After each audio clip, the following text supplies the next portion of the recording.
शॅम्पूमध्ये ही एक वस्तू टाका, तुमच्या घरातील पाली, झुरळ, उंदीर पूर्णपणे निघून जातील, तेही एकाच वापरामध्ये. तर यासाठी तुम्हाला कोणतंही औषध, केमिकल वापरायची गरज नाही. घरातल्याच वस्तू वापरायच्या आहे, पण याची प्रोसेस खूप महत्त्वाची आहे. त्यामुळे व्हिडिओ शेवटपर्यंत नक्की बघा. आवडल्यास आपल्या मित्रपरिवारासोबत नक्की शेअर करा. तर त्यासाठी घेतलेला आहे मी ते शॅम्पू. तर तुम्ही शॅम्पू कोणताही घेऊ शकता. 1 रुपयाचा जो पाऊच असतो त्यामधला, किंवा तुमच्याकडे जर मोठी बॉटल असेल तर त्यामधला 1-2 चमचे तुम्ही ते शॅम्पू घेऊ शकता. कोणत्याही ब्रँडचा तुम्ही शॅम्पू घेऊ शकता. जसं मी ते हा घेतलेला आहे, तर मी 2 चमचे शॅम्पू घेतलेला आहे. जसं आपण 2 चमचे शॅम्पू वापरला तसंच इतर वस्तूही आपल्याला त्याचप्रमाणे वापरायच्या आहेत. तर इथे आपल्याला वापरायचा आहे खायचा सोडा, इनो, बेकिंग पावडर सुद्धा वापरलं तरी चालतं. शॅम्पूमध्ये खायचा सोडा टाकल्यामुळे हे मिश्रण फेसाळतं, डबल होतं आणि तेच आपल्याला हवं आहे. त्यामुळे आपण याला टाकल्यामुळे चांगलं फेटून घेऊयात, मिक्स करून घेऊयात. आणि हो, तुम्ही हा व्हिडिओ कोणत्या गावातून किंवा शहरातून बघताय ते मला कमेंटमध्ये नक्की सांगा, जेणेकरून मला कळेल की माझा व्हिडिओ कुठे कुठे पोहोचला. जसं की हे मिश्रण आता पूर्णपणे फेटाळलं आहे, तर आपण याला रेस्ट करायला ठेवूया साईडला 1 मिनिटभर. तोपर्यंत आपण पुढची प्रोसेस करून घेऊयात. तर त्यासाठी लागणार आहे 1 कांदा. तर कांद्याचा अगोदर कांदा थोडासा कट करून त्याचा पूर्ण वरचा पाचोळा अगोदर काढून घ्यायचा आहे. आता इथे कांदाच का, तर शॅम्पूसोबत या कांद्याचं खूप स्ट्रॉंग कॉम्बिनेशन होतं. आता स्ट्रॉंग इथे मी का म्हणत आहे, इतर तुम्ही उपाय केले की ते 2 तासासाठी पुरेसे होतात. त्याची स्मेल निघून गेली की ते काही तिथे असर करत नाही. पण इथे जो कांदा आहे, जेवढा जास्त दिवस राहील तेवढा जास्त त्याचा स्मेल स्ट्रॉंग होत जातो. त्यामुळे इथे आपल्याला कांदा हा वापरायचाच आहे. इथे माझ्याकडे छोटा कांदा होता, तर मी पूर्ण 1 कांदा इथे वापरणार आहे. तुमच्याकडे जर मोठा कांदा असेल तर तुम्ही इथे अर्धा सुद्धा वापरू शकता. हा कांदा आपल्याला आता इथे किसून घ्यायचा आहे. किसून यासाठी की किसल्यामुळे काय होतं, यामधील पूर्ण जो रस आहे किंवा याचा जो आपल्याला फायदा मिळणार आहे, याचा जो तीव्र वास आहे, याची अजूनच बारीक पेस्ट होते, ज्यामुळे आपल्याला याचा पुरेपूर फायदा घेता येतो. तर इथे मी आता कांदा पूर्ण व्यवस्थित किसून घेत आहे. तर इथे तुम्ही कांद्याचे जे छोटे छोटे पार्ट असतात ते सुद्धा टाकू शकतात. पण इथे माझा कांदा चांगला मोठा होता, मला जेवढा पाहिजे होता तेवढा किस निघलेला आहे. त्यामुळे मग मी हा किसच टाकून घेत आहे. त्यामध्ये रस बघू शकता, यामध्ये भरपूर आहे, पाणी पडत आहे आणि तेच आपल्याला हवं आहे. तर हे आता आपण या मिश्रणामध्ये टाकून घेऊयात आणि याला चांगलं एकजीव करून घेऊयात. आता काय होतं ना, अगोदर जसं आपण याला 1 मिनिटासाठी रेस्ट करायला ठेवलं होतं आणि आता कांदा टाकल्यानंतर हे परत फेसाळल्यासारखं होतं, डबल होतं आणि आपल्याला हे असंच हवं आहे. चांगलं आपल्याला याला फेटून घ्यायचं आहे, मिक्स करून घ्यायचं आहे. त्यामुळे अजूनच यामधले जे रिॲक्शन आहे ते स्ट्रॉंग होतात, जे की ते खायच्या सोड्यामुळे आणि शॅम्पूमुळे तयार होतं.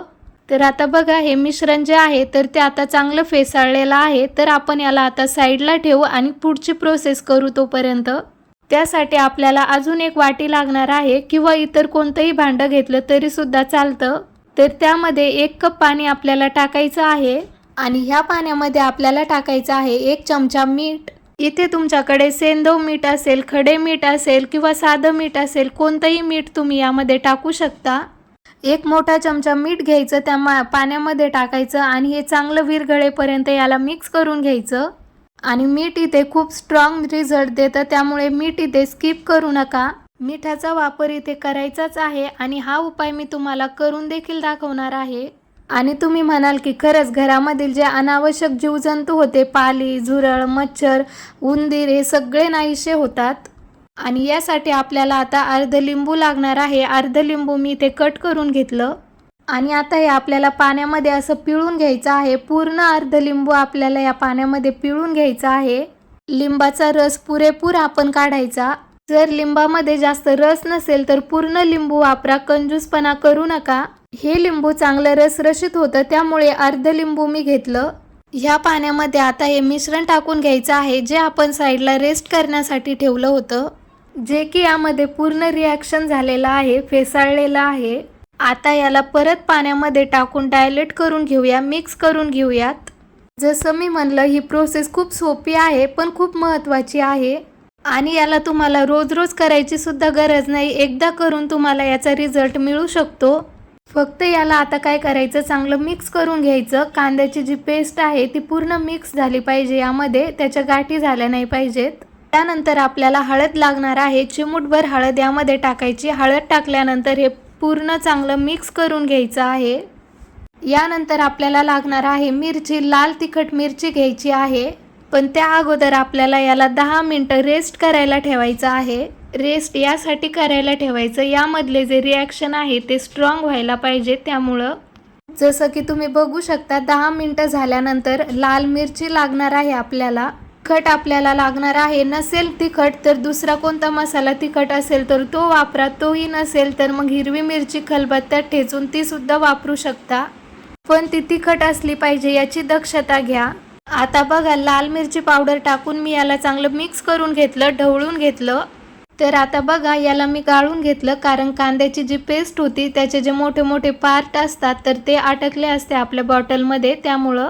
तर आता बघा, चांगलं फाईन, चांगलं लिक्विड जे आहे ते आपल्याला इथे मिळालेलं आहे. आता मी इथे कापूर टाकलेला आहे. कापराच्या 1-2 वड्या बारीक करून यामध्ये टाका.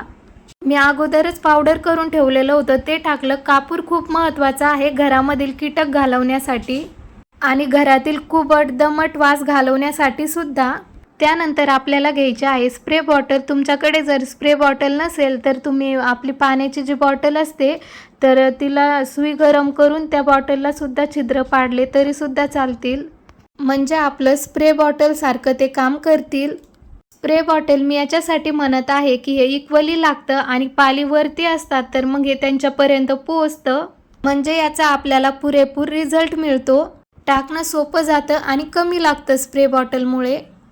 तर आता बघा, इथे आपलं तयार झालेलं आहे एक पॉवरफुल सोल्युशन. आता सर्वात महत्त्वाचं म्हणजे याला तुम्ही कुठे वापरता. संध्याकाळच्या वेळी, रात्रीच्या वेळेस तुम्ही खिडकी, दरवाजे याने नक्की स्प्रे करा. म्हणजे कसं, घरामध्ये जर शांतता झाली की कीटक बाहेर निघतात. जसं उंदीर, पाली, कॉकरोच, मच्छर बाहेरून येतात तर याची स्मेल परफेक्ट राहील. याची स्मेल खूप स्ट्रॉंग असते. नक्की ट्राय करून बघा, रिझल्ट खूप छान मिळतो. कुठे गावाला जाताना हे स्प्रे करून ठेवा, बेस्ट रिझल्ट मिळेल. आणि हो, या संबंधित तुमचे काही प्रश्न असतील तर कमेंट बॉक्समध्ये नक्की विचारा. व्हिडिओ आवडला असेल तर लाईक करा, शेअर करा आणि चॅनलला सबस्क्राईब करा.